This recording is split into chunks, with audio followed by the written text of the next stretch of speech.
Hello student, आप लोग कैसे हो? आशा करता हूँ आप लोग ठीक होंगे, मस्त होंगे और ज़बरदस्त होंगे। ठीक है, तो आज हम लोग फिर से आ गए हैं और आज हम लोग करेंगे ज्योग्राफी का क्लास 10 मतलब कि क्लास 10 ज्योग्राफी का चैप्टर नंबर 4 आज हम लोग करने वाले हैं, यानी कि एग्रीकल्चर। ठीक है, एग्रीकल्चर का जो एमसीक्यू है उसको हम लोग करने वाले हैं, क्योंकि हम लोग इसका जो थ्योरी क्लास है वो पहले ही कर चुके हैं। ठीक है, डिस्क्रिप्शन में आप लोगों को वीडियो मिल जाएगा, तो वहाँ पे जा कर के आप लोग इसका थ्योरी क्लास आप लोग देख सकते हैं। ठीक है, तो आज हम लोग बात करेंगे कि जो एग्जामिनर जो पूछता है क्वेश्चन, यानी कि बोर्ड एग्जाम्स में जो ऑब्जेक्टिव क्वेश्चन पूछता है, ठीक है, वही हम लेके आए हैं और वो ये जो है मोस्ट इम्पॉर्टेंट क्वेश्चन लेके आए हैं आप लोगों के लिए। ठीक है, और ये मुख्यतः तो ये जेक बोर्ड के लिए हमने बनाया हुआ है, लेकिन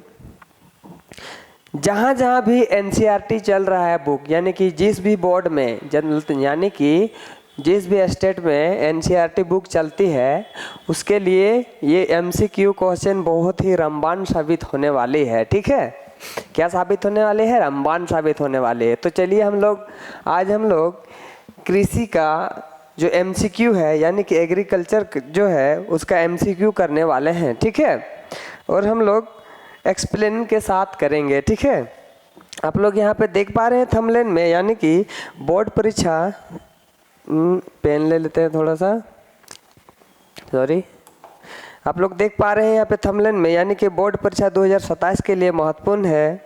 उसके बाद है अति महत्वपूर्ण वस्तुनिष्ठ प्रश्न, यानी कि एमसीक्यू।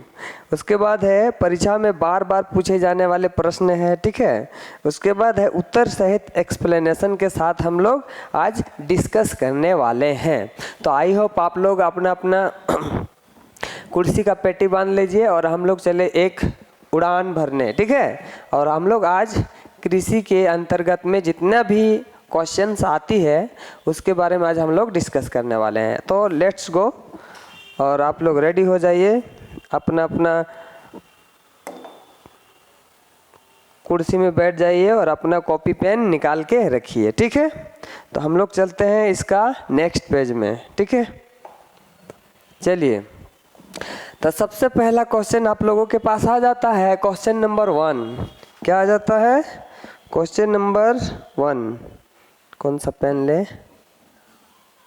हाँ, नहीं, वाइट नहीं, ले लेते हैं।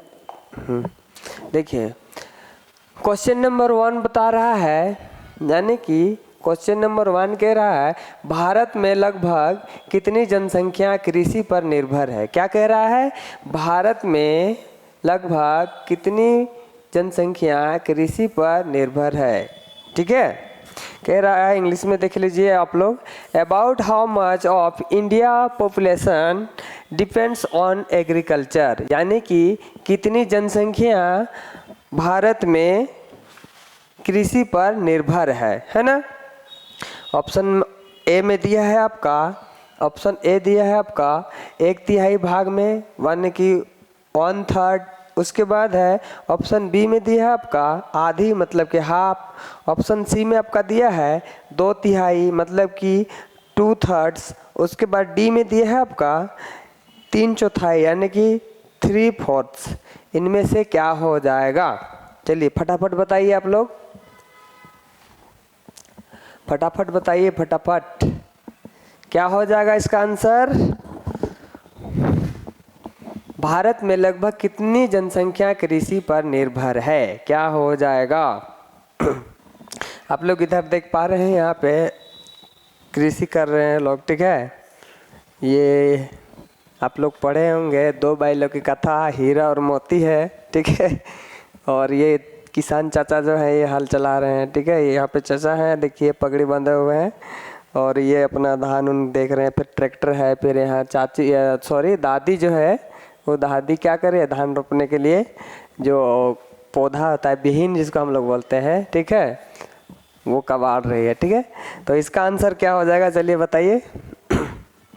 कह रहा है about how much of Indians Indians population depend on agriculture, यानी कि भारत में लगभग कितनी प्रतिशत जनसंख्या कृषि पर निर्भर है। ठीक है, बताइए। इसका आंसर हो जाएगा, इसका आंसर हो जाएगा ऑप्शन नंबर सी हो जाएगा। क्या हो जाएगा? Option C is the correct answer. ठीक है, यानी कि भारत में जो है वो 2/3 कृषि पर निर्भर है। कितना प्रतिशत? 2% है ना। इसको अच्छा यहाँ से ले सकते हैं ना। चलिए,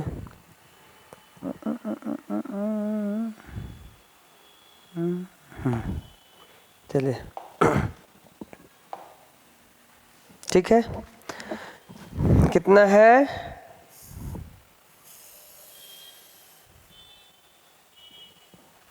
अरे ये क्या हो गया?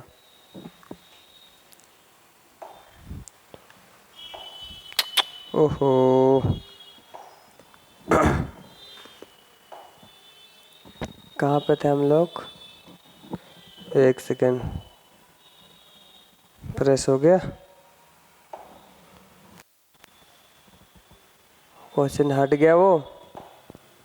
चलिए कोई बात नहीं, उसका आंसर बता दिए थे आप लोगों को। ठीक है, आप क्वेश्चन नंबर 2 में आ जाइए आप लोग। ठीक है, क्वेश्चन नंबर 2 कह रहा है, क्वेश्चन नंबर 2 क्या कह रहा है?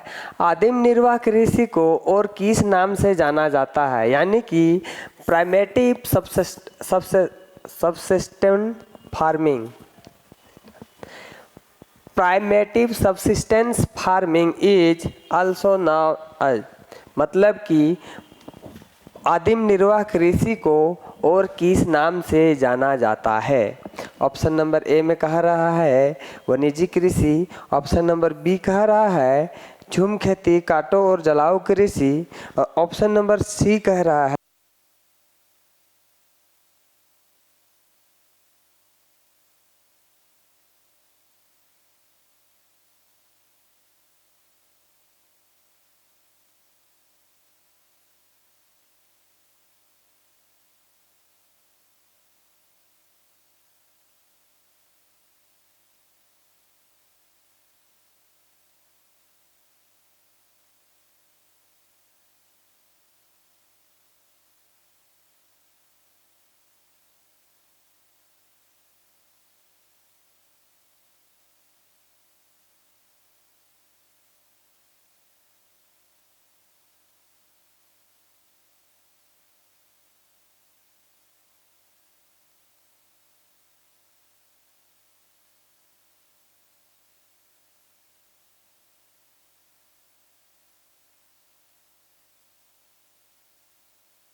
चलिए ये हो गया चार्ज, बैटरी चेंज कर दिए हैं, ठीक है।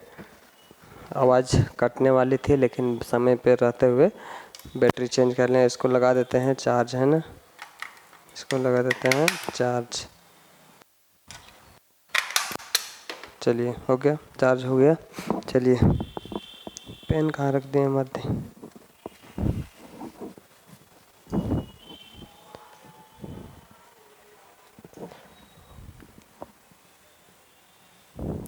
ओ यहाँ पे रखें। चलिए चलिए जायद फसल किस मौसम में उगाई जाती है? चलिए बताइए, जायद फसल किस मौसम में उगाई जाती है, यानी कि किस समय उगाई जाती है? Zaid crops are growing during which period, यानी कि between rabi and kharif, only in winter, फिर ओनली इन रेन सेशन, फिर क्या है थ्रोडली द ईयर्स, मतलब कि पूरे वर्ष में। बताइए क्या हो जाएगा? तो इसका आंसर क्या हो जाएगा? चलिए बताइए। खरीफ फसल में आ जाएगा ककड़ी, आ जाएगा खीरा, आ जाएगा, है ना, ये सब सारा, जैसे कि तरबूज हो गया, खरबूज हो गया, खीरा हो गया, फिर ककड़ी हो गया, ये सब किसके अंतर्गत में आएगा?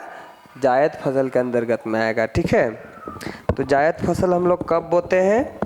जायद फसल हम लोग कब बोते हैं? ऑप्शन नंबर ए कह रहा है खरीफ और रबी फसल के बीच बोते हैं। ऑप्शन नंबर बी कह रहा है केवल सर्दियों में बोते हैं। ऑप्शन सी कह रहा है केवल वर्षा ऋतु में बोते हैं। उसका ऑप्शन डी कह रहा है पूरे वर्ष। क्या हो जाएगा? इसका आंसर हो जाएगा option number A is the correct answer. क्या हो जाएगा? ए इज द करेक्ट आंसर, यानी कि जायद फसल जो है हम रबी और खरीफ फसल के बीच का जो सेशन होता है उस सेशन में हम जायद फसल को लगाते हैं, ठीक है। जायद फसल कब लगाते हैं? जब हम रबी और खरीफ का जो बीज लगाते हैं उसके बाद जो बीज इसके बीच का जो समय होता है उस समय हम जायद फसल को लगाते हैं, ठीक है। अगर ये ऑप्शन नहीं रहता तो ये इस ऑप्शन को हम लोग को चूज करना पड़ता पूरे वर्ष, ठीक है। लेकिन ये ऑप्शन है आप लोगों के पास, ठीक है, तो यही सही होगा। तो option number A is the correct answer, ठीक है। नेक्स्ट हम लोग जाते हैं, बता दिए जायद फसल में कौन कौन सा आएगा, जैसे कि खीरा हो गया, ककड़ी हो गया, तरबूज खरबूज हो गया, फिर खीरा हो गया, है ना, ये सब आपका जायद फसल के अंतर्गत में आएगा। हम लोग जाते हैं क्वेश्चन नंबर नेक्स्ट, यानी कि क्वेश्चन नंबर 6 में, ठीक है। क्वेश्चन नंबर 6 में जाते हैं। क्या हो गया जी? क्वेश्चन नंबर 6 कह रहा है निम्नलिखित में कौन खरीफ फसल है? फिर से वही क्वेश्चन रिपीट हो गया क्या? नहीं, मतलब उसी से रिलेट है, लेकिन ये दूसरा क्वेश्चन है। निम्नलिखित में से कौन खरीफ फसल है? Which of the following is a kharif crops, मतलब कि कौन खरीफ फसल है? क्या गेहूं खरीफ फसल है? ऑप्शन ए में कह रहा है गेहूं, ऑप्शन बी में कह रहा है चना, ऑप्शन सी में कह रहा है धान, ऑप्शन डी में कह रहा है सरसों। तो क्या हो जाएगा?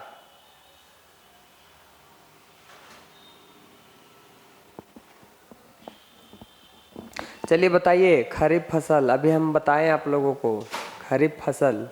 लाइट कम सा लग रहा है, हमको लगता है ये और थोड़ा लाइट की आवश्यकता है ना। चलो कोई बात नहीं, चलिए बताइए। Which of the following is which of the following is a kharif crops, मतलब कि खरीफ फसल कौन सा है इनमें से? गेहूं, चना, धान, सरसों। क्या हो जाएगा इनमें से? इनमें से हो जाएगा आपका, क्या हो जाएगा? ऑप्शन नंबर ए गेहूं। गेहूं तो ये आपका रबी फसल में आ जाएगा, चना भी रबी फसल में आ जाएगा और सरसों भी रबी फसल में आ जाएगा। तो एकमात्र ऑप्शन कौन सा बचता है? ऑप्शन बचता है आपका ऑप्शन नंबर सी। तो इसका आंसर हो जाएगा option number C is the correct answer. तो धान जो है, धान का जो फसल होता है ये खरीफ फसल के अंतर्गत में आता है ना। तो इसका आंसर 6 का आंसर क्या हो जाएगा? Option number C is the correct answer, यानी कि राइस। यहाँ पे देखिए चित्र भी है ना, चित्र दिया हुआ, आप लोग को चित्र देख के पता लगा लेना चाहिए। कि खरीफ फसल किसके अंतर्गत में आता है। खरीफ फसल जो होता है इसको बहुत अधिक मात्रा में पानी की आवश्यकता होती है, कम से कम 100 सेंटीमीटर से 200 सेंटीमीटर तक। ठीक है, चलिए नेक्स्ट हम लोग जाते हैं आगे। कह रहा है क्वेश्चन नंबर 7, क्या कह रहा है क्वेश्चन नंबर 7? क्वेश्चन नंबर 7 कह रहा है which of the following is a rabi crops, यानी कि निम्नलिखित में कौन रबी फसल है। अभी हम लोग खरीफ फसल पढ़े है ना, ये हिंट दे दिए उसी समय। अभी इसको आराम से आप लोग रिलेट कर सकते हैं, आराम से क्वेश्चन बता सकते हैं ना कि खरीफ रबी फसल कौन सा है। तो चलिए हम लोग ऑप्शन को देखते हैं। पहला ऑप्शन में ए में बता रहा है धान, बी में बता रहा है गेहूं, सी में बता रहा है ज्वार और डी में बता रहा है मक्का। ठीक है, यानी कि राइस, वेल्थ, उसके बाद ज्वार, उसके बाद मैजी मतलब कि मक्का। क्या हो जाएगा? Which of the following is है रबी क्रॉप्स, यानी कि रबी फसल कौन सा है इनमें से। चलिए बताइए। अभी अभी हमने बताया था जस्ट इस क्वेश्चन से पीछे, इस क्वेश्चन से पीछे हमने बताया था ना कि रबी फसल के अंतर्गत में कौन कौन सा आएगा, है ना। चलिए बताइए। तो आप लोग यहाँ पे देखिए, यहाँ पे चित्र में भी दिया हुआ है, आप लोग चित्र देख के भी आंसर लगा सकते थे। ठीक है, तो देखिए यहाँ पे चित्र दिया हुआ है। चित्र में क्या दिख रहा है? चित्र में दिख रहा है गेहूं। ठीक है, तो क्या इधर गेहूं का ऑप्शन है? हाँ सर, गेहूं का ऑप्शन है। तो option number B is the correct answer. ठीक है, option number B is the correct answer. तो रबी फसल के अंतर्गत में क्या आएगा? गेहूं आएगा, है ना। समझ में आया बच्चों? तो B is the correct answer, 7 का बी आंसर हो जाएगा। ठीक है, ये चित्र इसलिए आप लोग के लिए लाए हैं ताकि आपको थोड़ा सा हिंट मिल सके। ठीक है, और थोड़ा सा मज़ेदार लगे दिखने में, इसीलिए। ठीक है, अगर आप लोग चित्र देख के पढ़िएगा तो जल्दी समझ में आ जाएगा, दिमाग में जल्दी घुसेगा, इसलिए मैंने चित्र ऐड किया है यहाँ पे। ठीक है, चलिए और हम लोग चलते हैं नेक्स्ट क्वेश्चन की ओर। ठीक है, उसके बाद क्वेश्चन नंबर 8। क्वेश्चन नंबर 8 क्या कह रहा है? भारत की मुख्य खाद्यान्न फसली कौन सी है? ठीक है, क्या कह रहा है? भारत की मुख्य खाद्यान्न फसल कौन सी है, मतलब कि विच is the main food of India, which is the main food of crops of India, मतलब कि मुख्य खाद्यान्न फसल कौन सा है। ठीक है, भारत का मुख्य खाद्यान्न फसल कौन सा है? ऑप्शन ए में है गेहूँ, ऑप्शन बी में है धान, ऑप्शन सी में है मक्का, ऑप्शन डी में है बाजरा। तो क्या हो जाएगा? चलिए बताइए। यहाँ पे थोड़ा सा आंसर लिखा हुआ है, इसीलिए मैं इसको बंद किया हूँ। ठीक है, दिखा दूंगा, ऐसे आप लोग बता लीजिए इधर। चलिए, क्या होगा इसका आंसर? भारत की मुख्य खाद्यान्न फसल कौन सी है? चलिए, विच is the main food crops of India, यानी कि भारत में मुख्य खाद्यान्न फसल किसको कहा जाता है? गेहूं को, धान को, मक्का को या फिर बाजरा को? चलिए 10 सेकंड का समय दे रहे हैं आप लोगों को। चलिए बताइए, 10 सेकंड का समय दे रहे हैं आप लोग को। चलिए बताइए। मुख्य फसल जो इंडिया में है, इंडिया में जो है, इंडिया का मुख्य फसल कौन सा है जिसको ज़्यादा यूज किया जाता है, सबसे ज़्यादा यूज किया जाता है, मतलब सबसे ज़्यादा खाया जाता है। ठीक है, तो इसका आंसर हो जाएगा option number B is the correct answer. क्या हो जाएगा? Option number B is the correct answer. ठीक है, तो धान जो है ये भारत का मुख्य फसल है। ठीक है, धान जो है भारत का अधिकांश क्षेत्रों में खाया जाता है ना। धान से क्या बनता है? चावल बनता है ना। तो इसीलिए धान जो क्या है, भारत का मुख्य फसल है। ठीक है, यहाँ पे कुछ एक्सप्लेन दिया हुआ है, जैसे कि धान, राइस भारत की सबसे प्रमुख खाद्यान्न फसल है। यह देश के अधिकांश भागों में उगाई जाती है और लोगों के भोजन का मुख्य स्रोत है। क्या? धान, राइस, है ना। उसके बाद सेकेंड में आ जाएगा गेहूँ, है ना। सेकेंड में क्या आ जाएगा? गेहूँ। उसके बाद है आपका मोटे अनाज में आ जाएगा बाजरा हो गया, मक्का हो गया, ये सब आ जाएगा। ठीक है, नेक्स्ट हम लोग चलते हैं क्वेश्चन नंबर 9। क्वेश्चन नंबर 9 क्या कह रहा है? क्वेश्चन नंबर 9 कह रहा है गेहूं की खेती के लिए कौन सी जलवायु उपयुक्त है? क्या कह रहा है? गेहूं की खेती के लिए कौन सी जलवायु उपयुक्त है ना। Which is which climate is suitable of belt cultivation, यानी कि गेहूं की खेती के लिए कौन सी जलवायु अनुकूल है, मतलब कि उपयुक्त है। ऑप्शन ए कह रहा है गर्मी और आर्द्र, ठीक है। ऑप्शन बी कह रहा है ठंडी और शुष्क, ठीक है। ऑप्शन सी कह रहा है अत्यधिक वर्षा, ठीक है। ऑप्शन डी कह रहा है रेगिस्तान। क्या हो जाएगा? क्या हो जाएगा, जल्दी बताइए।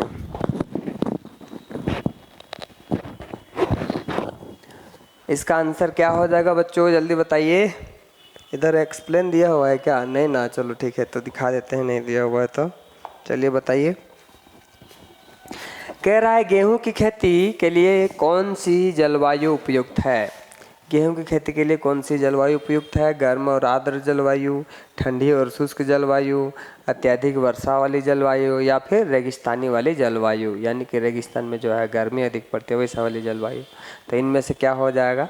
आप लोग यहाँ पे देख पा रहे हैं चित्र में, एकदम मौसम क्या है, पूरा सुहावना है, मस्त वाला है, ठंडा ठंडा कोल कोल, ठीक है। हिंट दे दिया आप लोग को।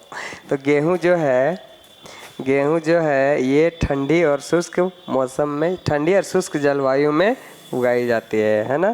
तो option number C is the correct answer, sorry B is the correct answer, है ना।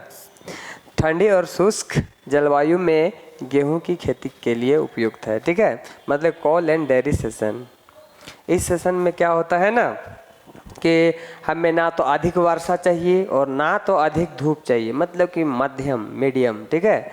इसीलिए यहाँ पे दिया गया ठंडी और शुष्क हवा चाहिए, ना ज़्यादा गर्मी चाहिए ना ज़्यादा ठंडा चाहिए, ठीक है। मतलब कि मिड वाला जलवायु, ठीक है।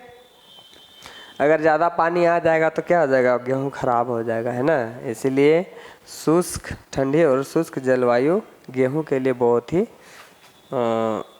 लाभदायक है। और इसके लिए गेहूं के लिए कम से कम टेम्परेचर आपका 50 डिग्री सेल्सियस से 75 डिग्री सेल्सियस होना चाहिए टेम्परेचर, ये ठीक है, जलवायु मतलब कि टेम्परेचर। ओहो, 1 मिनट बच्चों, लाइन कट गया है, इसको देखते हैं, फिर से आएगा। देखो कल से ऐसा हो रहा है। इसका उपाय है, ठीक है, इसका उपाय है। कुछ देर रुक जाइए।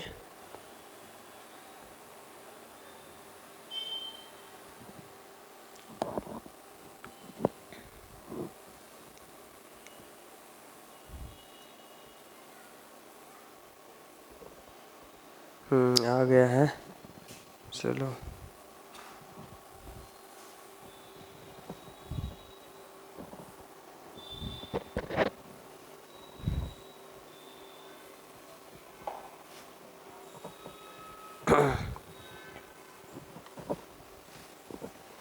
चलिए आ गया ना।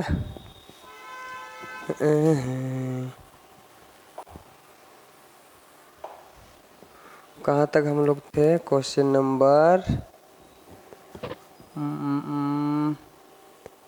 9 में थे ना।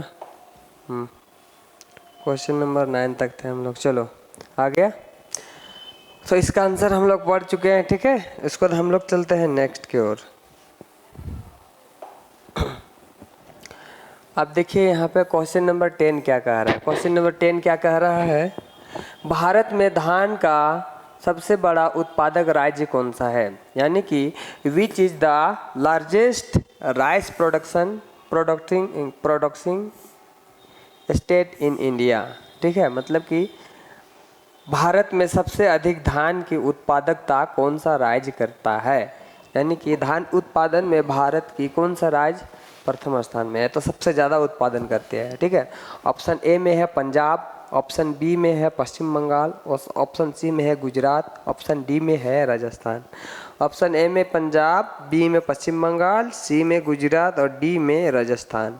तो इनमें से कौन सा स्टेट है भारत का जहाँ पे धान के उत्पादक सबसे अधिक होती है? चलिए क्या हो जाएगा इसका आंसर?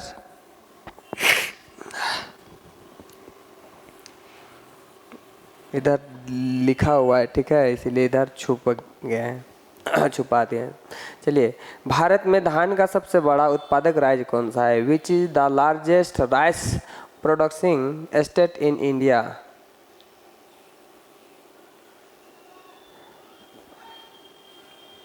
चलिए बताइए, which is the largest rice producing state in India, यानी कि भारत में सबसे ज़्यादा उत्पादन धान की कहाँ होती है?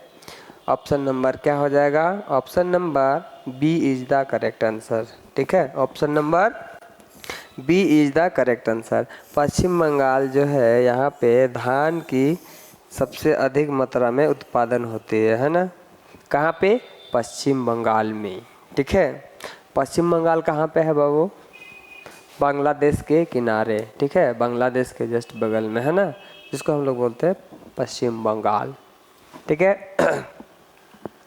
क्लियर हो गया? यहाँ पे देखिए एक्सप्लेन भी लिखा हुआ था, इसीलिए इसको छुपा रहे थे। जैसे कि पश्चिम बंगाल भारत में धान का सबसे बड़ा उत्पादक है, उत्पादक राज्य है, लिखा हुआ है ना, देख पा रहे हैं यहाँ पे देखिए नीचे,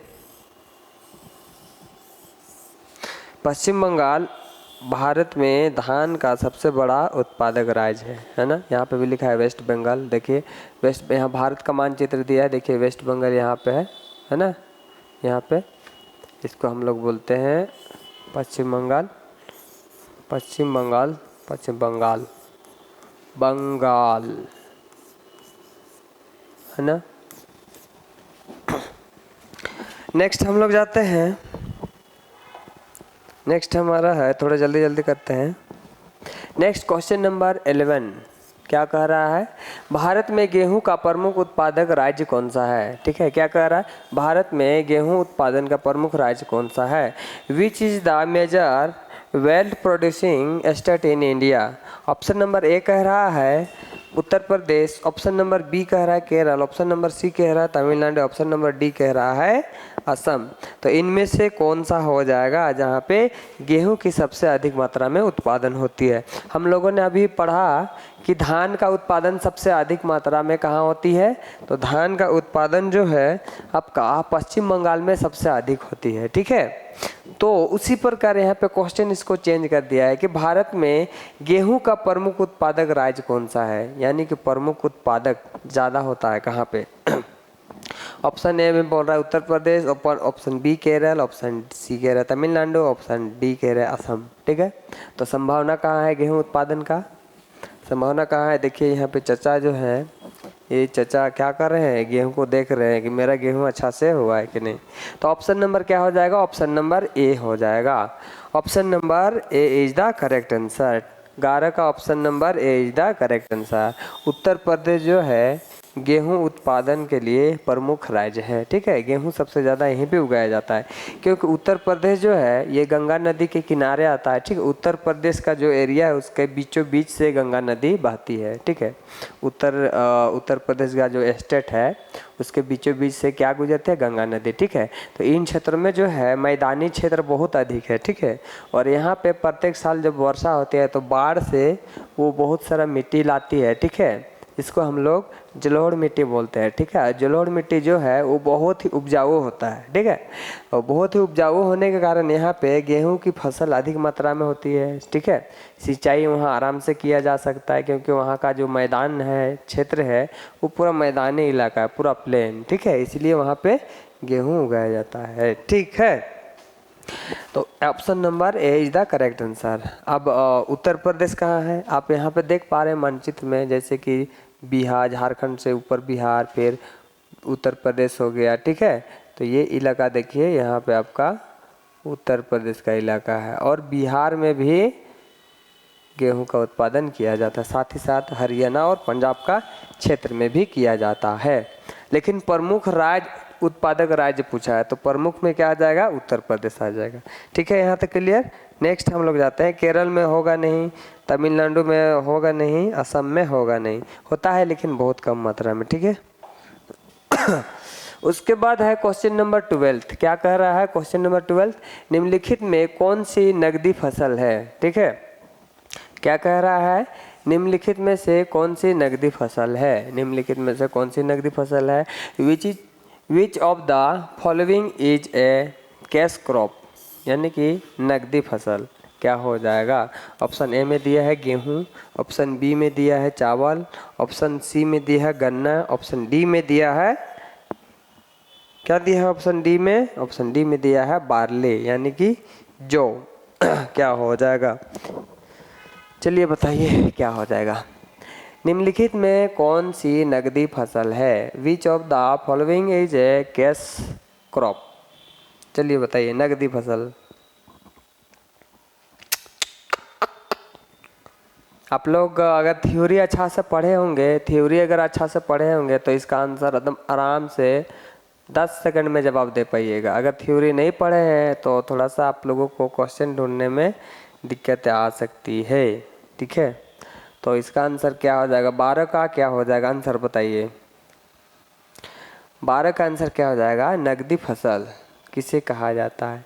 तो इसका आंसर हो जाएगा option number C is the correct answer. क्या हो जाएगा, option number C is the correct answer. गन्ना जो है ये नकदी फसल के अंतर्गत में आता है, ठीक है। गन्ना नकदी फसल के अंतर्गत में आता है, ठीक है। और ये बागवानी फसल है। गन्ना क्या है, बागवानी फसल है ना। यहाँ पे लिखा हुआ है नकदी फसल क्या है, वे फसलें जिन्हें बेचकर अधिक आय प्राप्त की जाती है। नकदी फसल का मतलब होता है वैसा फसल जिससे बेचकर हमें आय यानी कि पैसा अधिक मिलती हो, वैसा फसल को हम लोग नकदी फसल में रखते हैं, ठीक है। जैसे कि गन्ना हो गया, फिर चाय हो गया, कॉफ़ी हो गया, केला हो गया, रबड़ हो गया, ये सब किसके अंतर्गत में आएगा, नकदी फसल के अंतर्गत में आएगा, ठीक है। जिसको हम बेच करके अपने इनकम को बढ़ा सकते हैं। और ये सब जो है ये बागवानी फसल है, ठीक है।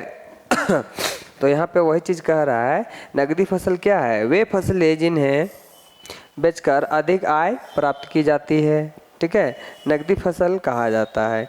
गन्ना एक प्रमुख नकदी फसल है, ठीक है, क्लियर। यहाँ बता दिया हो गया इसका आंसर। उसके बाद हम लोग चलते हैं नेक्स्ट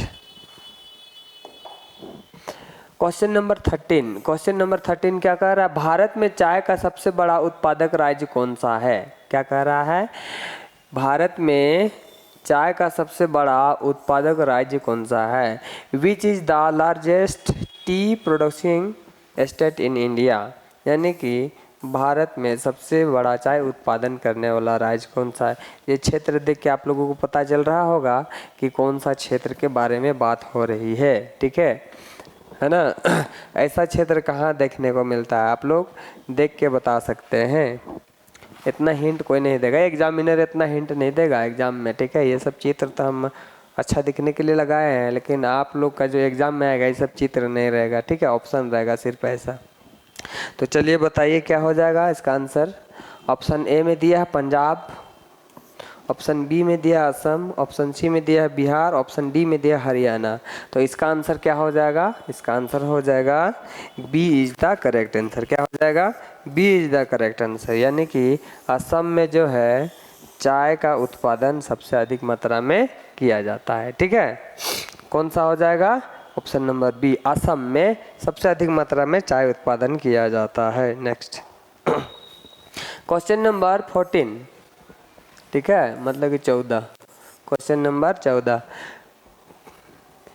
कॉफ़ी उत्पादन में भारत का प्रमुख राज्य कौन सा है। यानी कि कॉफ़ी आप लोग देखें, अगर पार्टी उटी गए होंगे तो आप लोग बड़ा बड़ा पार्टी होता है, जैसे गांव देहात वाला नहीं, बड़ा पार्टी बड़े लोग जो करते हैं वहाँ पे कॉफ़ी वगैरह उन लोग पीते हैं, ठीक है। तो आप लोग जाते हैं कॉफ़ी मशीन के पास, अब बोलते हैं कॉफ़ी दे दीजिए, ठीक है, तो वो कॉफ़ी बना के आपको देता है। तो उनके पास एक पाउडर रहता है, ठीक है, उसमें कॉफ़ी का पाउडर डला हुआ था, उसको चूर करके, ठीक है, तो वो कॉफ़ी होता है, ठीक है। तो वही पूछ रहा है, कॉफ़ी उत्पादन में भारत का प्रमुख राज्य कौन सा है। Which state is the leading producer of coffee in India. बताइए क्या हो जाएगा, क्या हो जाएगा, producer of coffee in India. Which state is the leading producer of coffee in India. कहाँ होता है कॉफ़ी का उत्पादन। ऑप्शन नंबर ए में है कर्नाटक, ऑप्शन नंबर बी में है उत्तर प्रदेश, ऑप्शन नंबर सी में है पंजाब, ऑप्शन नंबर डी में है राजस्थान। ठीक है, तो आप लोग यहाँ पे देख पा रहे हैं कॉफ़ी का इस प्रकार से बीज होता है। ठीक है, इसके अंदर में जो बीज होता है उसको निकाल करके मशीन में पूरा चूर चूर बनाया जाता है पाउडर जैसा, फिर उसको प्लास्टिक में पैक करके फिर मार्केट में सेल किया जाता है, फिर कॉफ़ी उससे बनाया जाता है। ठीक है तो देखिए यहाँ पे आप लोग देख पा रहे हैं कॉफ़ी का इस प्रकार पेड़ होता है, देखिए पूरा बागान लगा हुआ है ना। कॉफ़ी का जो देख लीजिए यहाँ पे इस प्रकार से कॉफ़ी का जो फल होता है इस प्रकार से फलता है। ठीक है, इसके अंदर से आप लोग महुआ का जो बीज होता है या तो फिर लीची का बीज होता है, लीची का बीज कैसे निकलता है उसी प्रकार इससे भी निकलता है बीज। ठीक है, अंदर से तो उसी को उसको सुखा के मशीन में चूर किया जाता है। तो इसका आंसर क्या हो जाएगा, कॉफ़ी उत्पादन में भारत का प्रमुख राज्य कौन सा है, तो इसका आंसर हो जाएगा option number A is the correct answer. ठीक है, कॉफ़ी कहाँ पे उत्पादन किया जाता है, कर्नाटक में। कर्नाटक में कहाँ, बाबा बुदन की पहाड़ियों में। ठीक है, कॉफ़ी का सबसे पहला उत्पादन कहाँ हुआ था, कर्नाटक में। कर्नाटक में भी कहाँ, कर्नाटक का एक जगह है बाबा बुदन की पहाड़ी, कहाँ पे, देखिए कर्नाटक में ही है और बाबा बुदन की पहाड़ी। चलो लिख देते हैं बाबा बुदन, बाबा बुदन की पहाड़ी में,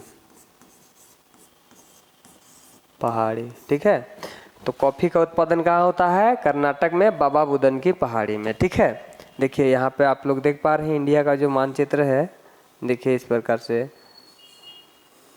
मतलब कि दक्षिण भारत का जो एरिया है इन क्षेत्रों में कॉफ़ी उत्पादन किया जाता है। जैसे कर्नाटक हो गया, आंध्र प्रदेश, तेलंगाना, तमिलनाडु और केरल, इन क्षेत्रों में कॉफ़ी उगाया जाता है। लेकिन इनमें से भी सबसे प्रमुख कौन सा है, तो आपका हो जाएगा कर्नाटक। ठीक है, कर्नाटक में ही सबसे पहले कॉफ़ी उगाया गया था और कहाँ पे, बाबा बुदन की पहाड़ियों पे। ठीक है, ये क्वेश्चन समझ में आ गया।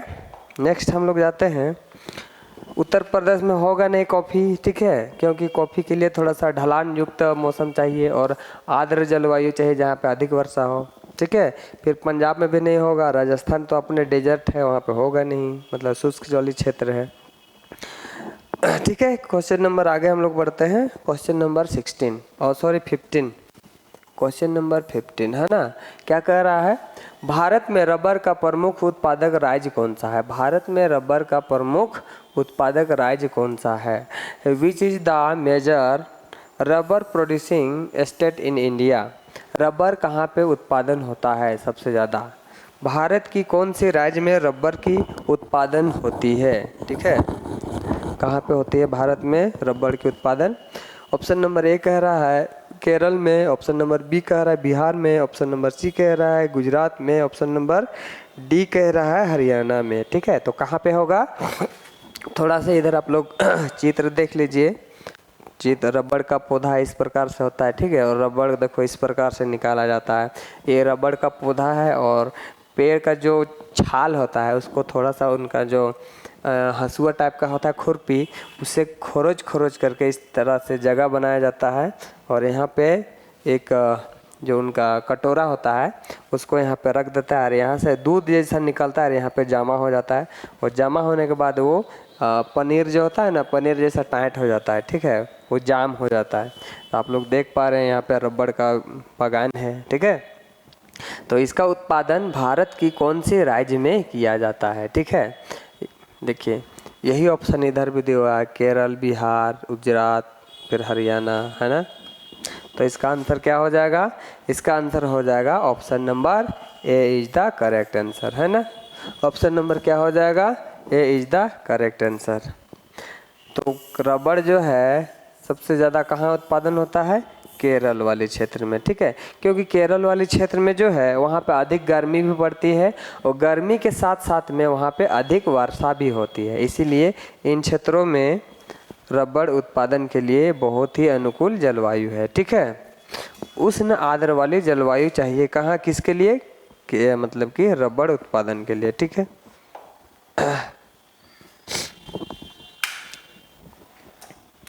नेक्स्ट हम लोग जाते हैं अगला क्वेश्चन में, क्वेश्चन नंबर 16। क्वेश्चन नंबर 16 क्या कह रहा है? क्वेश्चन नंबर 16 कह रहा है कपास की खेती के लिए किस प्रकार की मिट्टी उपयुक्त होती है। चलिए इसके पीछे वाला जो चैप्टर था, चैप्टर 3 में नहीं 2 में, चैप्टर 2 में पढ़ाया गया है ये वाला, ठीक है। और आपका जो थ्योरी क्लास है उसमें पूरा डिटेल्स से पढ़ाया गया है कि काली मिट्टी में कौन सा फसल होता है। कह रहा है which type of soil is suitable for cotton cultivation, यानी कि कपास उत्पादन के लिए किस प्रकार की मिट्टी की आवश्यकता पड़ती है। यहाँ पे देखिए काली मिट्टी, लाल मिट्टी, जलोढ़ मिट्टी या फिर लेटराइट मिट्टी, इनमें से क्या हो जाएगा, ठीक है। ऑप्शन ए कह रहा है काली मिट्टी, black soil, option B red soil, option C alluvial soil, जलोढ़ मृदा जिसको बोलते हैं, उसके बाद है आपका लेटराइट सॉइल यानी कि लेटराइट मिट्टी। इनमें से क्या हो जाएगा। चलिए आप लोग देखिए यहाँ पे कपास कितना बढ़िया फूला है, एकदम वाइट मस्त दिख रहा है ना। और आप लोग वहाँ पे मिट्टी का रंग देख पा रहे हैं, यहाँ काली मिट्टी है, लाल मिट्टी है, फिर जलोढ़ मिट्टी है, फिर ये लेटराइट मिट्टी है। तो 4 प्रकार की मिट्टी दिया गया है, तो 4 प्रकार में से कौन सा होगा कपास की खेती के लिए सबसे उपयुक्त, क्या हो जाएगा। तो इसका आंसर हो जाएगा ऑप्शन नंबर ए, ठीक है। Option number A is the correct answer. Option number A is the correct answer, ठीक है। कपास की खेती के लिए कौन सी मिट्टी उपयुक्त है, तो काली मिट्टी उपयुक्त है, ठीक है। और काली मिट्टी कहाँ पे पाई जाती है, चलिए बताइए। काली मिट्टी कहाँ पे पाई जाती है सबसे अधिक, चलिए बताइए। तो काली मिट्टी जो है, काली मिट्टी आपका जो है ये डेक्कन प्लेटू में पाया जाता है, यानी कि महाराष्ट्र का जो एरिया है, महाराष्ट्र, मध्य प्रदेश, ठीक है, गुजरात का कुछ एरिया और आपका मध्य प्रदेश का एरिया और थोड़ा सा इधर कर्नाटक का एरिया में भी थोड़ा सा फैला हुआ है। तो मुख्यतः ये महाराष्ट्र एरिया में काली मिट्टी पाया जाता है, ठीक है। और यहीं पे कपास की खेती किया जाता है, यानी कि काली मिट्टी आपका गुजरात का एरिया में भी पाया जाता है ना, और थोड़ा सा मतलब कि एमपी का एरिया में भी थोड़ा सा पाया जाता है, ठीक है। यहाँ तक क्लियर। अब हम लोग चलते हैं नेक्स्ट। लाल मिट्टी में होगा नहीं कपास, फिर जलोढ़ मिट्टी में भी होगा नहीं, फिर होगा लेकिन जैसा उत्पादन होना चाहिए वैसा नहीं होगा। होने का कहा नहीं होगा, रेगिस्तान में भी लोग कृषि करते हैं, लेकिन उनके लिए सिंचाई करने का जो साधन है वो मतलब टेक्नोलॉजी अच्छा होना चाहिए तब जाके होगा, ठीक है। और जैसा उत्पादन होना चाहिए वैसा नहीं हो पाएगा, इसीलिए कपास के लिए मुख्यतः काली मिट्टी ही सबसे इम्पोर्टेंट है, ठीक है। उसके बाद क्वेश्चन नंबर 17 है। क्वेश्चन नंबर 17 क्या कह रहा है, जूट की खेती के लिए कौन सी मिट्टी सबसे उपयुक्त है। जूट, जूट क्या कहा, किसको कहा जाता है। जूट देखें आप लोग, देखिए जूट, हम लोग जूट को लोकल लैंग्वेज में क्या बोलते हैं, लोकल लैंग्वेज कुदरुम, कुदुरुम, कुद, ओहो कुद,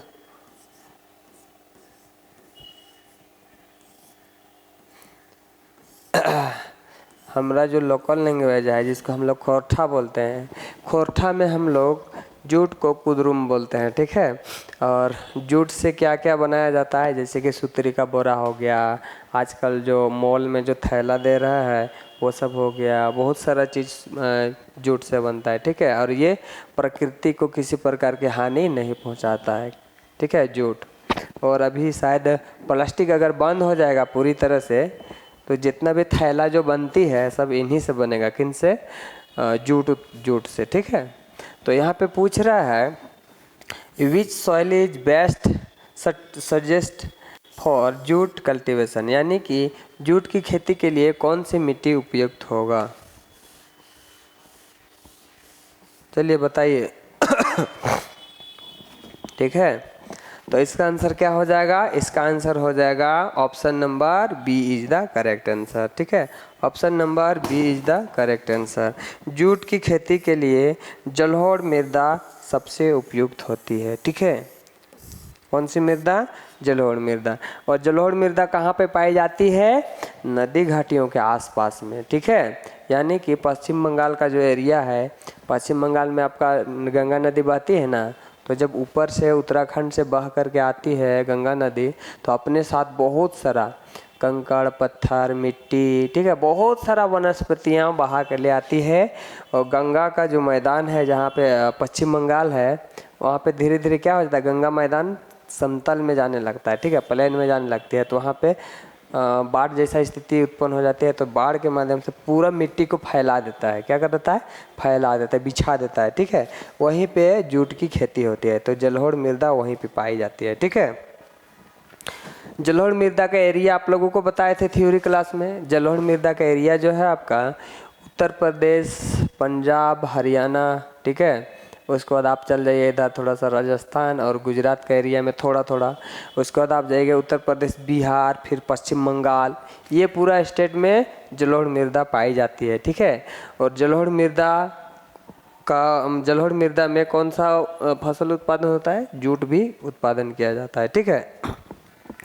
तो जूट जो है मुख्यतः पश्चिम बंगाल में उत्पादन सबसे ज़्यादा मात्रा में किया जाता है। कहाँ पे? इसका क्वेश्चन आगे भी आएगा, ठीक है। तो जूट उत्पादन में भी पश्चिम बंगाल सबसे अधिक उत्पादन करता है। तो इसका आंसर हो जाएगा B is the correct answer. हम लोग चलते हैं नेक्स्ट। भारत में जूट का प्रमुख उत्पादक राज्य, वही क्वेश्चन था क्या? 17। अच्छा, राज्य पूछा है ना। अब देखिए क्वेश्चन चेंज हो गया, बता ही दे, लीक हो गया ये क्वेश्चन तो, है ना। भारत में जूट का प्रमुख उत्पादक राज्य कौन सा है? भारत में जूट का प्रमुख उत्पादक राज्य कौन सा है? Which is the leading jute producing state in India? ठीक है, ऑप्शन नंबर ए कह रहा है आपका पश्चिम बंगाल, ऑप्शन बी कह रहा है गुजरात, ऑप्शन सी कह रहा है महाराष्ट्र, ऑप्शन डी कह रहा है पंजाब। तो इनमें से क्या हो जाएगा? अभी अभी जस्ट बताएं आप लोगों को, ठीक है। तो जूट उत्पादन में भारत का कौन सा राज्य प्रथम स्थान पे है? मतलब कौन सा राज्य जूट उत्पादन करता है सबसे ज़्यादा? भारत में जूट का प्रमुख उत्पादक राज्य सबसे अधिक मात्रा में करता है, प्रमुख राज्य कौन सा है? तो इसका आंसर हो जाएगा option number A is the correct answer, ठीक है। ए इज द करेक्ट आंसर। देखिए जूट काट रहा है यहाँ पर, ठीक है, जूट से निकाल के रखा हुआ है रस्सी वगैरह, है ना। चलिए, और आपका पश्चिम बंगाल कहाँ पे है? देखिए यहाँ पे है पश्चिम बंगाल, ठीक है। ये वाला एरिया में आपका जूट उत्पादन किया जाता है ना, ये वाला एरिया में। चलिए, यहाँ हो गया क्लियर। नेक्स्ट हम लोग जाते हैं क्वेश्चन नंबर 19। गन्ने की खेती के लिए किस प्रकार की जलवायु आवश्यक है? ठीक है, क्या कह रहा है? गन्ने की खेती के लिए किस प्रकार की जलवायु की आवश्यकता है, यानी कि which climate is suitable for sugarcane cultivation, यानी कि शुगर कैन, गन्ना को शुगर कैन बोला जाता है ना। Which climate is suitable for sugarcane cultivation. Cultivation का मतलब होता है कृषि करना, है ना। तो ऑप्शन नंबर ए कह रहा है, ऑप्शन नंबर ए कह रहा है गर्म और आर्द्र जलवायु में, बी कह रहा है ठंडी जलवायु में, सी कह रहा है शुष्क जलवायु में, डी कह रहा है हिमानी जलवायु में। क्या होगा इसका आंसर? इसका आंसर क्या हो जाएगा? चलिए बताइए। गन्ने की खेती के लिए किस प्रकार की जलवायु उपयुक्त है? ऑप्शन नंबर ए कह रहा है गर्म और आर्द्र, ऑप्शन नंबर बी कह रहा है ठंडी, ऑप्शन नंबर डी कह रहा है शुष्क, और ऑप्शन नंबर सी कह रहा है शुष्क, ऑप्शन नंबर डी कह रहा है हिमानी। तो इसका आंसर क्या हो जाएगा? गन्ने के उत्पादन के लिए किस प्रकार की जलवायु की आवश्यकता होती है? गर्म और आर्द्र प्रकार की, ठंडी प्रकार की, शुष्क प्रकार की, या हिमानी प्रकार की। तो इसका आंसर हो जाएगा आपका, एक्सप्लेन दिया हुआ है क्या? नहीं। इसका आंसर हो जाए आपका option number A is the correct answer, ठीक है। ए is the correct answer.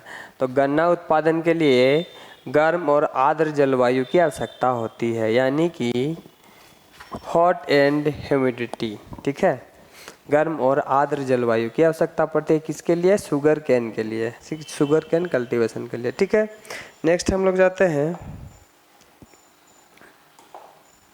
Option number question number 20। Question number 20 question number 20 क्या कह रहा है? हैं? अच्छा, ये ऐसा ही सेट हो गया है। चलिए क्वेश्चन नंबर 20 कह रहा है भारत में गन्ने का प्रमुख उत्पादक राज्य कौन सा है? ठीक है, भारत में प्रमुख गन्ने उत्पादन का राज्य कौन सा है? भारत में गन्ने का प्रमुख उत्पादक राज्य कौन सा है? Which is the leading sugar cane producing state in India? क्या कह रहा है? भारत में गन्ने का प्रमुख उत्पादक राज्य कौन सा है? Which is the leading sugar cane producing state in India? ठीक है, भारत में गन्ने उत्पादन की प्रमुख राज्य कौन सा है? ठीक है, हम लोग इससे पीछे पढ़े कि गन्ने किस प्रकार की जलवायु में उगता है। अब हम पढ़ रहे हैं कि गन्ने का उत्पादन किस राज्य में है, प्रमुख राज्य कौन सा है। तो इसका आंसर हो जाएगा ऑप्शन ए में दिया है उत्तर प्रदेश, ऑप्शन बी में दिया है केरल, ऑप्शन सी में दिया है असम, ऑप्शन डी में दिया है गोवा। ठीक है, इसमें कंफ्यूज करने के लिए और कुछ ये सब स्टेट को नहीं देना चाहिए, ये तो आसानी से आप लोग पकड़ लेंगे। ठीक है, इसका आंसर हो जाएगा option number A is the correct answer. तो गन्ना उत्पादन के लिए प्रमुख राज्य है आपका उत्तर प्रदेश। ठीक है, इसमें दे देता महाराष्ट्र दे देता, मध्य प्रदेश दे देता, ठीक है, तब आप लोग कंफ्यूज हो सकते थे, लेकिन यहाँ पे ऑप्शन ऐसा दे दिया ना, मतलब कि ऑप्शन ऐसा दे दिया कि आप लोग देख के ही बता देंगे नहीं ये सब तो होगा नहीं, ये हो जाएगा। ठीक है, तो इसीलिए इसका आंसर हो जाएगा option number A is the correct answer. ठीक है, गन्ना सबसे अधिक मात्रा में उत्तर प्रदेश में ही उगाया जाता है। देखिए यहाँ पे चाचा लोग, देखिए उत्तर प्रदेश आपका यहाँ पे पड़ता है ना, देखिए उत्तर प्रदेश इधर निकला हुआ है इस प्रकार से, ये वाला एरिया है। ठीक है, ये वाला एरिया जो है आपका उत्तर प्रदेश का एरिया है। ठीक है, यहाँ पे गन्ना उत्पादन सबसे अधिक मात्रा में किया जाता है। ठीक है, देखिए यहाँ पे हंसुआ से गन्ना को काट रहा है, पूरा हैवी हो गया, उधर ट्रैक्टर लगा हुआ है, ट्रैक्टर से लाद के ले जाएंगे। ठीक है, और फैक्ट्री में ले जा कर के गन्ना से रस निकालेंगे, फिर गुड़ बनाएंगे, फिर गुड़ से गुरु से क्या बनता है? चेला बनता है, तो गुड़ से चीनी बनाया जाएगा। ठीक है, चलो आगे क्वेश्चन नंबर 21। ठीक है, क्वेश्चन नंबर 21 क्या कह रहा है? बागवानी कृषि प्लांटेशन एग्रीकल्चर का उदाहरण कौन सा है? ठीक है, क्या पूछ रहा है बच्चों? बागवानी कृषि का उदाहरण कौन सा है ना? बागवानी कृषि के बारे में अभी थोड़ा सा हम लोग डिस्कस किए थे एक क्वेश्चन में, शायद 7 या 8 या 7 के आसपास में था वो क्वेश्चन। ठीक है, बागवानी कृषि के बारे में हम लोग थोड़ा सा डिस्कशन किए थे। बागवानी कृषि प्लांटेशन एग्रीकल्चर का उदाहरण कौन सा है? Which is an explain of plantation agriculture. ठीक है, क्या हो जाएगा इसका उदाहरण? क्या हो जाएगा? Which is an example of plantation agriculture, उदाहरण क्या हो जाएगा? ऑप्शन ए कह रहा है चाय, ऑप्शन बी कह रहा है गेहूं, ऑप्शन सी कह रहा है धान, ऑप्शन डी कह रहा है चना। ठीक है, तो बागवानी कृषि किसके अंतर कौन सा हो जाएगा? देखिए यहाँ पे आप लोग, और लीक हो गया, ये तो लीक हो गया है ना, क्वेश्चन लीक हो गया। चित्र देख के आप लोग पता लगा सकते हैं ये किसका बागान है ना, लगा सकते हैं ना, चित्र देख के आप लोग लगा सकते हैं अनुमान के चित्र देख के कि कौन सा बागान यहाँ पे लगा हुआ है। ठीक है, यहाँ पे चाची जो है देखिए चाय का जो पत्ता है उसको तोड़ रही है। चाय का जो पत्ता होता है ना, जो नया नया आया हुआ रहता है, जिसको हम लोग बालक पत्ता बोलते हैं, देखिए इसको नोच रहा है हाथ से। ठीक है, चुन चुन के अपना टोकरी है इधर, टोकरी में भर रही है ना, इस प्रकार से असम में टोकरी है। देखो यहाँ 3 महिलाएं लगी हुई है, मतलब चाय का पत्ता को तोड़ने के लिए बहुत सारा मजदूरों की आवश्यकता पड़ती है ना। और देखिए चाय की खेती के लिए जो है ना आपका ढलान नुमा खेत होना चाहिए, और वर्षा होना चाहिए कम से कम 150 से 200 सेंटीमीटर के आसपास में, और ढलान युक्त होना चाहिए ज़मीन, यानी कि चाय का जो पौधा होता है वहाँ पे पानी नहीं रुकना चाहिए। अगर रुक जाएगा पानी तो आपका चाय का पौधा क्या हो जाएगा? मर जाएगा। ठीक है, चलिए तो इसका आंसर हो जाएगा option number A is the correct answer. ठीक है, तो चाय की खेती है ये, है ना, मतलब कि बागवानी कृषि जो है, ये चाय जो है, ये चाय बागवानी कृषि के अंतर्गत में आता है। देखिए ये पूरा एक बागान की तरह दिख रहा है ना, मतलब एक ही फसल को उगाया जा रहा है। ठीक है, इसीलिए इसको बागवानी फसल कहा जाता है। यानी कि जिस क्षेत्र में किसी एक फसल का ही उत्पादन हो तो आप लोग समझ लीजिए वो क्या है? बागवानी फसल है। मतलब कि एक फसल के अलावा दूसरा फसल वहाँ पे नहीं उगाया जा रहा हो, ठीक है। तो इसको बागवानी फसल कहा जाता है। जिस बागवानी फसल को जो है ना हम लोग रोपने का काम करते हैं, जैसे कि पौधा लगा के, ठीक है, और ये लंबे समय तक रहता है, जिसे हम लोग बागवानी फसल कहते हैं, ठीक है। नेक्स्ट है हमारा ये ऑप्शन नंबर आपका क्वेश्चन नंबर 22, ठीक है। क्वेश्चन नंबर 22 क्या कह रहा है? दलहन पल्स मिट्टी, दलहन मिट्टी की किस गुण को बढ़ाती है, ठीक है। दलहन जो है प्योल्स मिट्टी की किस गुण को बढ़ाती है? देखिए ये आप लोग के लिए नया हो सकता है, लेकिन मतलब कि सुनने में नया लग रहा है, लेकिन इसको हम बताए थे कि मिट्टी को उर्वरा बनाए रखने के लिए कौन कौन सी फसलों को लगाना चाहिए, है ना, वो बताए हैं थ्योरी क्लास में। तो आप लोग यहाँ पे देख लीजिए क्या हो जाएगा। Pulses improve which property of soil, क्या हो जाएगा इसका? दलहन प्यूल्स मिट्टी की किस गुण को बढ़ाती है?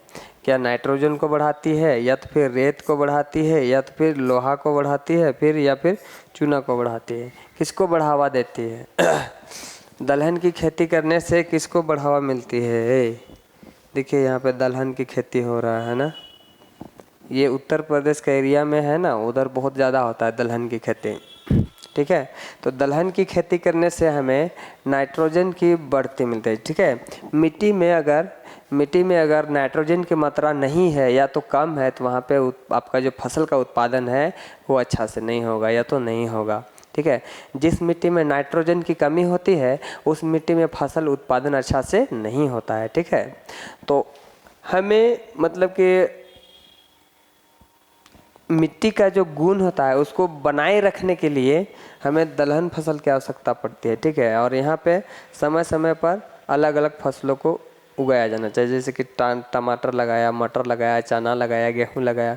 इस प्रकार से आप फसलों को मतलब कि 6 महीना, 4 महीना, 3 महीना के बाद लगाते जाते हैं ना, तो आपका जो मिट्टी जो है, मिट्टी में नाइट्रोजन बना रहेगा, ठीक है। और उसकी जो उर्वरा शक्ति जो है, जिसको हम लोग गुण बोलते हैं, वो बना हुआ रहेगा।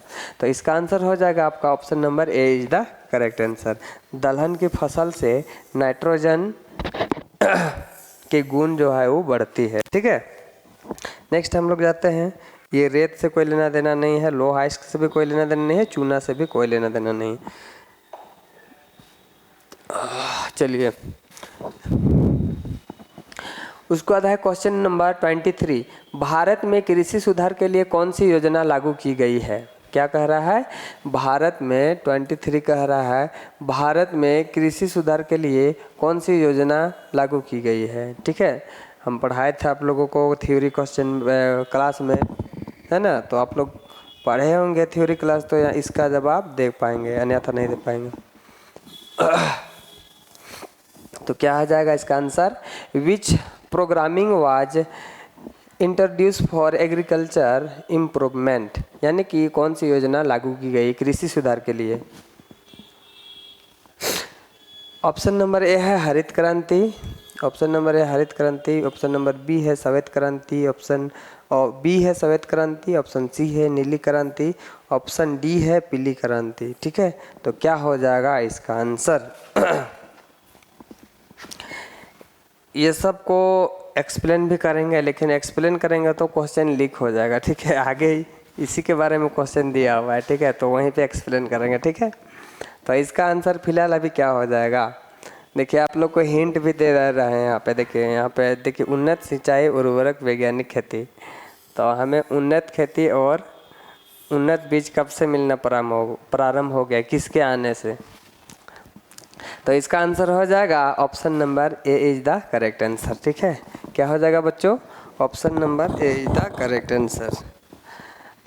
देखिए हरित क्रांति जब आया उस समय हमें उन्नत किस्म का बीज मिलने लगा, HYV करके कुछ बीज मिला, है ना। उसका तो उर्वरक मिला हम लोग को, खाद पोटास वगैरह मिला, बहुत सारा मिला हम लोग को। किसके आने से? हरित क्रांति के आने से, यानी कि ग्रीन रेवोल्यूशन के आने से मतलब कि उत्पादन हमारा धीरे धीरे बढ़ने लगा। ठीक है, वही कह रहा है भारत में कृषि सुधार के लिए कौन सी योजना लागू की गई, तो हरित क्रांति योजना लागू की गई थी कृषि में सुधार लाने के लिए। ठीक है, उसके बाद हम लोग जाते हैं नेक्स्ट। उसके बाद है क्वेश्चन नंबर 24, कह रहा है हरित क्रांति का सबसे अधिक लाभ किस फसल को हुआ है। देखिए यहाँ पे अभी बताए ना, क्वेश्चन बताते तो लीक हो जाता अभी, इसलिए नहीं बताए। तो कह रहा है हरित क्रांति का सबसे अधिक लाभ किस फसल को हुआ है। Which crops benefit the most from the green revolution, यानी कि हरित क्रांति का सबसे अधिक लाभ किस फसल को हुआ है। चलिए चलिए बताइए, फटाफट बताइए। Which crop benefit the most from the green revolution? क्या हो जाएगा इसका आंसर। ऑप्शन नंबर ए कह रहा है गेहूं, ऑप्शन नंबर बी कह रहा है चाय, ऑप्शन नंबर सी कह रहा है जूट, ऑप्शन डी कह रहा है कपास। तो इनमें से क्या हो जाएगा, इनमें से हो जाएगा option number A is the correct answer. क्या हो जाएगा, option number A is the correct answer. तो ग्रीन रेवोल्यूशन के आने से गेहूं की जो उत्पादन है ये बहुत अधिक मात्रा में होने लगा। ठीक है, और इनको ही सबसे अधिक लाभ मिला। किसको, गेहूं उत्पादन को सबसे अधिक लाभ मिला ग्रीन रेवोल्यूशन के आने से। ठीक है, गेहूं फसल को यहाँ पे देख पा रहे हैं गेहूं बहुत अधिक मात्रा में लगाया हुआ है, और ये सब मशीन से देखो कटाई करके ट्रैक्टर में सीधे लाद के ले जा रहा है। ठीक है, और आपका जो है गेहूं का सबसे ज़्यादा उत्पादन आपका हो रहा है हरियाणा और पंजाब और यूपी का क्षेत्र में। ये सब क्षेत्र में सबसे अधिक मात्रा में गेहूं उगाया जाता है। ठीक है, नेक्स्ट हम लोग जाते हैं। कह रहा है 25, क्वेश्चन नंबर 25 क्या कह रहा है, भारत में सिंचाई का सबसे प्रमुख साधन कौन सा है। क्या कह रहा है, भारत में सिंचाई का सबसे प्रमुख साधन कौन सा है ना। विच is the most common source of irrigation in India. Irrigation का मतलब होता है सिंचाई करना, मतलब खेत में पानी वगैरह पटाना, है ना। इरिगेशन का मतलब क्या होता है, सिंचाई करना। भारत में सिंचाई का सबसे प्रमुख साधन कौन सा है, चलिए बताइए क्या हो जाएगा प्रमुख साधन। ऑप्शन ए में दिया है नहर केनाल, ऑप्शन बी में दिया है कुआं एवं नलकूप, वेल एंड ट्यूबलाइट, मतलब ट्यूबवेल मतलब कुआं और नलकूप। ठीक है, उसके बाद ऑप्शन सी में दिया है टैंक्स, उसके बाद दिया है डी में झील। ठीक है, तो इसका आंसर क्या हो जाएगा। देखिए यहाँ पे कैसे पटा रहा है पानी, देखिए यहाँ पे पानी दे रहा है, फिर इधर वो स्प्रिटिंग जिसको बोलते हैं स्प्रिटिंग। ठीक है, खेत में लगाते हैं ऐसा ऊपर, और यहाँ से पानी चारों ओर फेंक रहा है, तो वैसा वाला यूज कर रहे हैं यहाँ पे चाचा लोग। ठीक है, तो इसका आंसर क्या हो जाएगा, इसका आंसर क्या हो जाएगा, भारत में सिंचाई का सबसे प्रमुख साधन कौन सा है। सबसे प्रमुख साधन क्या हो जाएगा, क्या नहर हो जाएगा, क्या झील हो जाएगा, या तो फिर टैंक हो जाएगा। तो इसका आंसर हो जाएगा ऑप्शन नंबर क्या हो जाएगा, इसमें थोड़ा सा डाउट लग रहा है। ठीक है, डाउट लग रहा है। भारत में सिंचाई का सबसे प्रमुख साधन, इसका डाउट लग रहा है क्योंकि, ठीक है चलो ये और ये तो नहीं होगा, इसमें और इसमें डाउट है। लेकिन सबसे अधिक मात्रा में अगर कहा जाए तो कुआं एवं नलकूप के द्वारा ही किया जाता है ना, क्योंकि नहर तो हर जगह ले जाना पॉसिबल नहीं है ना। नहर को हर जगह ले जाना पॉसिबल नहीं है। ठीक है, ऐसे मुझे अभी पूरा कंफर्म नहीं हो रहा है, लेकिन इन दोनों में से ही कोई एक होगा। ठीक है, यहाँ पे प्रमुख बोला है ना, तो प्रमुख में आपका नहर हो जाएगा। नहीं, इसका आंसर अभी फ़िलहाल के लिए ऑप्शन नंबर बी ही करेक्ट कर देते हैं। ठीक है, क्योंकि कुआं और नलकूप से सबसे अधिक मात्रा में सिंचाई किया जाता है। ठीक है, चलिए नेक्स्ट हम लोग जाते हैं क्वेश्चन नंबर 26 है ना। 200 सेंटीमीटर से अधिक वर्षा किस फसल के लिए उपयुक्त है, मानी कि 200 सेंटीमीटर से अधिक कौन फसल के लिए उपयुक्त है। ऑप्शन ए में कह रहा है गेहूं वैलेट के लिए, ऑप्शन बी में कह रहा है कॉटन के लिए, ऑप्शन सी में कह रहा है धान के लिए, ऑप्शन डी कह रहा है चना के लिए। अभी कुछ देर पहले हम बताए थे, ठीक है, अगर याद होगा तो आप फटाक से आंसर दे पाइएगा। More than 20 centimetres rainfall is suitable for, मतलब किसके लिए उपयुक्त है, कौन सा फसल के लिए 200 सेंटीमीटर से अधिक वर्षा उपयुक्त है। Option number A, option number B, option number C या ऑप्शन नंबर डी, क्या हो जाएगा। ऑप्शन ए में दिया है गेहूं, ऑप्शन बी में दिया है कपास, ऑप्शन सी में दिया है धान, ऑप्शन डी में दिया है चना। तो किसके लिए 200 सेंटीमीटर से अधिक वर्षा की आवश्यकता पड़ती है, तो इसका आंसर हो जाएगा option number C is the correct answer. ठीक है, क्या हो जाएगा बच्चों, option C is the correct answer, है ना, option C is the correct answer हो जाएगा। धान के लिए हमें अधिक वर्षा की ज़रूरत पड़ती है, ठीक है, क्योंकि धान का पौधा जो है हमेशा ये पानी के इनके लिए हमेशा पानी होना चाहिए, ठीक है। और वार्षिक वर्षा कितना होना चाहिए, 200 सेंटीमीटर लमसम, मतलब कि 150 से 200 सेंटीमीटर से अधिक भी होना चाहिए वर्षा, ठीक है। अब यहाँ पे दिया भी हुआ है, देखिए 200 सेंटीमीटर से अधिक वर्षा, 200 सेंटीमीटर से अधिक वर्षा, ठीक है, मुख्यतः धान राइस की खेती के लिए उपयुक्त है, ठीक है। क्लियर यहाँ तक। आप गेहूं के लिए हमको इतना वर्षा की आवश्यकता नहीं है, कपास के लिए भी नहीं और चना के लिए भी नहीं, ठीक है। तो किसके लिए चाहिए 200 सेंटीमीटर वर्षा, तो धान की खेती के लिए हमें चाहिए 200 सेंटीमीटर वर्षा, ठीक है। क्लियर यहाँ तक। आगे हम लोग चलते हैं नेक्स्ट क्वेश्चन की ओर। क्वेश्चन नंबर 27 कह रहा है, क्वेश्चन नंबर 27 कह रहा है भारत विश्व का सबसे बड़ा उत्पादक किसका है, भारत विश्व का सबसे बड़ा उत्पादक किसका है। India is the world's largest producer of, यानी कि भारत जो है सबसे ज़्यादा उत्पादन किसका करता है। ऑप्शन ए में दिया है कपास का, ऑप्शन बी में दिया है दालें, ऑप्शन सी में दिया है कॉफ़ी, ऑप्शन डी में दिया है चाय। तो भारत जो है सबसे अधिक मात्रा में किसका उत्पादन करता है, विश्व में सबसे अधिक मात्रा, मतलब विश्व में प्रथम स्थान है भारत उत्पादन में, वो कौन सा उत्पादन करता है, क्या कपास करता है या फिर दाल करता है या फिर कॉफ़ी करता है या फिर चाय करता है। तो इसका आंसर क्या हो जाएगा, इधर दिया है क्या, एक्सप्लेन नहीं दिया है। चलिए, अगर आप लोग यहाँ पे चित्र देख पा रहे हैं तो चित्र देख के आप लोग समझ जाइएगा कि किसका उत्पादन भारत विश्व में प्रथम स्थान रखता है, ठीक है। तो क्या है इसका आंसर, क्या हो जाएगा, इसका आंसर हो जाएगा दाल, ठीक है। जो दाल होता है ना, मसूर दाल, लाहर दाल, मूंग दाल वगैरह वगैरह जो है, इसका उत्पादन भारत विश्व का प्रथम देश है, ठीक है, जो कि भारत में सबसे ज़्यादा उत्पादन किया जाता है ना। क्लियर। चलो उसके बाद हम लोग आगे जाते हैं नेक्स्ट क्वेश्चन नंबर 28, है ना। कृषि का आधुनिकीकरण किसके कारण संभव हुआ, क्या कह रहा है, कृषि का आधुनिकीकरण किसके कारण संभव हुआ, मतलब कि modernisation of agriculture become possible due, किसके कारण हुआ संभव, यानी कि कृषि का आधुनिकीकरण किसके कारण संभव हुआ। ऑप्शन ए कह रहा है पारंपरिक औजार द्वारा, ऑप्शन बी कह रहा है उच्च उपज बीज एवं सिंचाई द्वारा, ऑप्शन सी कह रहा है पशुपालन द्वारा और ऑप्शन डी कह रहा है केवल श्रम द्वारा। तो क्या हो जाएगा इसका आंसर, जल्दी जल्दी बताइए। इसके बाद सेकेंड लास्ट क्वेश्चन बचेगा आपका चैप्टर 4 का, है ना। क्या हम पारंपरिक तरीकों से आधुनिक कृषि को बढ़ावा दे सकते हैं, नहीं दे सकते हैं, क्योंकि हम आधुनिक तरीका से करेंगे तो हमारा उत्पादन नहीं होगा, यानी कि होगा उत्पादन लेकिन उतना मात्रा में नहीं होगा। और अभी हमारा जो है इंडिया में विश्व का सबसे अधिक जनसंख्या है, कहाँ, इंडिया में।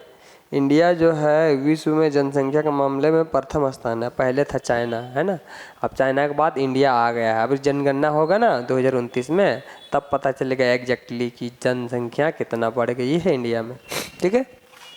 तो पारंपरिक औजार से तो होगा नहीं हमारा, ठीक है। कृषि आधुनिकीकरण, कृषि के अधिकरण क्या पारंपरिक औजारों से होगा, नहीं होगा, ट्रेडिशनल टूल्स से नहीं होगा, जैसे कि हाल वगैरह जो हम लोग बैल वगैरह चलाते हैं उससे होगा, नहीं होगा। अभी हमें क्या चाहिए, ट्रैक्टर चाहिए, है ना, ट्रैक्टर से जुताई होगा, ट्रैक्टर से छिड़काव होगा, ट्रैक्टर से कटाई होगा, तब ना हम अधिक कर सकते हैं। उसके बाद है नेक्स्ट है आपका पशु शक्ति, एनिमल पावर, क्या एनिमल पावर से कर सकते हैं? हार जोत के कर सकते हैं? नहीं कर सकते हैं। हम कम क्षेत्रों में ही कृषि कर सकते हैं हल से। कितना घूमेगा उसके पीछे आदमी, या तो फिर बैल जो है कितना जोत पाएगा? नहीं जोत पाएगा। उसके बाद है केवल श्रम, क्या केवल आदमी कर सकता है? नहीं कर सकता है। ठीक है, तो इसका आंसर हो जाएगा option number B is the correct answer. क्या हो जाएगा बच्चों? B is the correct answer, है ना। मतलब कि HYV सीड्स एंड इरिगेशन, यानी कि यहाँ पे दिया है उच्च उपज, बीज, सिंचाई सुविधा, फिर आधुनिक यंत्र, फिर अधिक उत्पादक। यानी कि आधुनिक यंत्र में जैसे कि ट्रैक्टर हो गया, ठीक है। फिर देखिए यहाँ छिड़काव कर रहा है बड़ा बड़ा मशीन से, फिर सोलर पंप आ गया, है ना, पानी यहाँ फेंक रहा है देखिए, फिर उच्च किस्म का बीज आ गया। तो इसी को हम लोग बोलते हैं आधुनिक कृषि। क्या बोलते हैं? आधुनिक कृषि बोलते हैं। यहाँ तक समझने में किसी को दिक्कत, ठीक है, नहीं आना चाहिए। अब हम लोग चलते हैं क्वेश्चन नंबर जाते हैं 29 में, ठीक है। किस में जाएंगे बच्चों? क्वेश्चन नंबर 29 में जाएंगे। क्वेश्चन नंबर 29 कह रहा है कि भारत में सबसे अधिक उगाई जाने वाली पेय फसल कौन सी है? ठीक है, क्या कह रहा है? Which is the major beverage crops of India. क्या कह रहा है? Which is the major beverage crops of India, यानी कि भारत में सबसे अधिक उगाई जाने वाली पेय फसल कौन सी है ना। पेय फसल माने कि पीने वाला जो होता है, जिसको हम पानी में घोल के पी सकते हैं, उसको ही हम लोग बोलते हैं पेय फसल, ठीक है। तो इसका आंसर क्या हो जाएगा बताइए? ऑप्शन नंबर ए में दिया है कॉफ़ी, ऑप्शन नंबर बी में दिया है चाय, ऑप्शन नंबर सी में दिया है कोको, ऑप्शन नंबर डी में दिया है रबड़। है रबड़ कहाँ से आ गया? अच्छा, कंफ्यूज करने के लिए दिया है ना। तो भारत में सबसे अधिक उगाई जाने वाली पेय फसल कौन सी है? चलिए बताइए। अरे इधर लीक हो गया क्या? चलो नहीं हुआ होगा। चलिए चित्र देख के आप लोग समझ गए होंगे कि सबसे अधिक मात्रा में किसका उत्पादन होता है, सो है ना। तो इसका आंसर क्या हो जाएगा? इसका आंसर हो जाएगा B is the correct answer, ठीक है। B is the correct answer. चाय जो है, चाय सबसे अधिक मात्रा में उगाया जाता है पेय पदार्थों में से, ठीक है। उसके बाद आ जाएगा आपका कॉफ़ी आ जाएगा, उसके बाद कोको आ जाएगा। रबड़ पेय पदार्थ में नहीं आता है, ठीक है। उसके बाद हम लोग चलते हैं नेक्स्ट क्वेश्चन नंबर 30, और ये आज की क्लास की लास्ट क्वेश्चन है, ठीक है। अब लास्ट क्वेश्चन में क्या कह रहा है? जैसे कि भारत की अर्थव्यवस्था की रीढ़ किसे कहा जाता है? Which is the called the backbone of Indians economy. क्या कह रहा है? Which is a called the backbone, यानी कि बैकबोन जैसे कि हम लोग का रीढ़ का हड्डी जो है ना, पीछे वाला, ये वाला हड्डी, इसको बैकबोन से बोला जाता है ना। तो बैकबोन्स ऑफ इंडियंस इकोनॉमी, यानी कि भारतीय अर्थव्यवस्था की रीढ़ किसे कहा जाता है? रीढ़ क्या उद्योगों को कहा जाता है, क्या परिवहनों को कहा जाता है, या फिर कृषि को कहा जाता है, या फिर व्यापार को कहा जाता है? किसे कहा जाता है? भारतीय अर्थव्यवस्था की रीढ़, ठीक है। अगर आप थ्योरी क्लास पढ़े होंगे या तो एनसीईआरटी बुक पढ़े होंगे चैप्टर 4, जिसको हम लोग एग्रीकल्चर बोलते हैं, तो वो चैप्टर का जो फर्स्ट टाइम में एक्सप्लेन किया गया है, ठीक है। तो अगर आप अच्छा से पढ़े होंगे तो याद होगा, और अच्छा से नहीं पढ़े होंगे तो याद नहीं होगा, ठीक है। तो जो भी बच्चे अच्छा से नहीं पढ़े हैं, तो वीडियो जो थ्योरी वीडियो है इसका, वो आप लोग जाके देख लीजिए और वहाँ से समझ लीजिए, ठीक है। तो इसका आंसर हो जाएगा आपका भारत की अर्थव्यवस्था की रीढ़ किसे कहा जाता है? तो इसका आंसर हो जाएगा आपका option number C is the correct answer. कृषि जो है जिसका हम लोग एग्रीकल्चर बोलते हैं, एग्रीकल्चर जो है ये भारत की रीढ़ मानी जाती है, भारत की अर्थव्यवस्था की रीढ़ मानी जाती है, ठीक है। अगर हम कृषि ही नहीं करेंगे तो क्या उद्योग के लिए कच्चा माल प्राप्त होगा? नहीं होगा। जब उद्योगों में ही माल नहीं तैयार होगा तो क्या परिवहन वहाँ से हो पाएगा? नहीं होगा, ठीक है। अगर परिवहन नहीं होगा तो क्या व्यापारी लोग खरीद के ले जाएंगे अपना? नहीं ले जा पाएंगे, ठीक है। तो इसीलिए हमें कृषि बहुत ज़रूरी है। कृषि अगर हम करेंगे तो हमारा उद्योग भी चलेगा, परिवहन भी चलेगा और व्यापार भी होते रहेगा। इसीलिए भारत कि अर्थव्यवस्था की रीढ़ किसे कहा गया, कृषि को कहा गया। यहाँ तक क्लियर हो गया, किसी को समझने में दिक्कत नहीं होना चाहिए, ठीक है। तो आप लोग देख पा रहे हैं इधर हीरा और मोती है, इधर चाचा है, ठीक है, दादाजी है, फिर ये केनाल है ना, केनाल के द्वारा सिंचाई किया जाता है ना। इधर बहुत सारा फसल रखा हुआ है, जैसे कि दाल है, दालें हैं बहुत सारा, मसूर दाल, चना दाल, लाहर दाल है ना। इधर गोभी है, पत्ता गोभी है, टमाटर वगैरह बहुत सारा फसल है, धान भी रोपाई हो रहा है। देखिए ट्रैक्टर जोताई कर रहा है, इधर कटाई कर रहा है, ठीक है। फसल उत्पादन, क्रॉप प्रोडक्शन, कृषि यांत्रिकरण, एग्रीकल्चर मैन्युफैक्चरिंग होता है ना। देखिए नहर सिंचाई सुविधा, इरिगेशन फैसिलिटी, उसके बाद खाद्य सुरक्षा एवं आजीविका, फूड सिक्योरिटी एंड लिवलीहुड, ठीक है। तो आई होप यहाँ तक सभी क्वेश्चन हम लोगों ने पढ़ लिया और आप लोगों को समझ में आ गया होगा, ठीक है। अगर कहीं कन्फ्यूजन लगे तो कमेंट कीजिएगा और कमेंट में ज़रूर अपना राय दीजिएगा, ठीक है। और साथ ही साथ आज हम लोग इस चैप्टर को ख़त्म कर दें, ठीक है। इस प्रकार से हमारा जो चैप्टर है कृषि, ठीक है, जो चैप्टर 4 में आता है, इसका MCQ हम लोगों ने आज ख़त्म कर दिया। नेक्स्ट हम लोग पढ़ेंगे पार्ट नंबर 5, ठीक है। पार्ट नंबर 5 में क्या है, विनिर्माण उद्योग है ना, हाँ विनिर्माण उद्योग है। तो हम लोग पढ़ेंगे विनिर्माण उद्योग के बारे में कल, ठीक है। तो चलिए क्लास को यहाँ तक एंड करते हैं।